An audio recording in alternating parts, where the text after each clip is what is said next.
मी द्राक्ष बागायतदार असून माझं नाव रमेश वामन अवताडे. परमेश्वर दत्तात्रय कोरे हा माझा वारंवार द्राक्ष माल घेऊन जात होता 2017 पासून. त्यावेळेस नंतर 17ला 18ला त्यांनी मला रक्कम कॅश दिली आणि 2019ला त्यांनी मला चेक दिला होता 9,90,000 असा.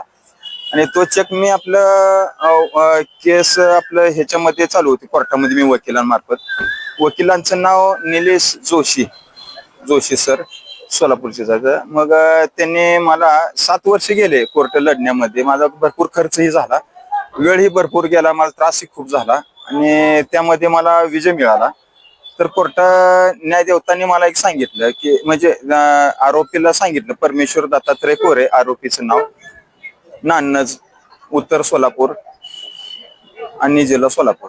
तर ते परमेश्वर दत्तात्रय कोरेला न्यायदेवतांनी सांगितलं की 9,90,000चे रक्कम तुम्ही थोडीशी कमी व्याजदराने असं म्हणून न्यायदेवतांनी त्यांना 13,31,500 रुपये 1 महिन्यामध्ये द्यायचे म्हणून सांगितले आहेत.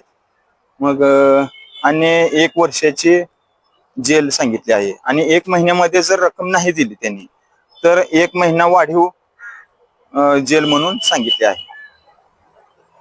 काय मुद्दे मांडले होते आणि न्यायालयाने जे आहे कोणत्या कारणावर जो आहे तुम्हाला ज्या वेळेस त्यांनी म्हणजे मला परमेश्वर दत्तात्रय कोरे यांनी मला चेक दिला होता, तो मी चेक बँकेमध्ये 2 वेळा टाकला होता. त्यावेळेस चेक बॉन्ड्स झाला होता आणि नंतर बॉन्ड्स झाला म्हणून मी वकील साहेबांकडे जाऊन जे काय तक्रार नोंदवली.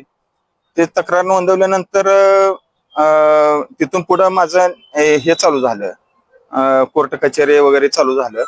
आणि मला न्यायदेवतांनी खरंच मला न्याय दिल्यामुळं मी खूप समाधानी आहे. आणि खरंच माझा देवावरती विश्वास आणखीन दृढ झालेला आहे.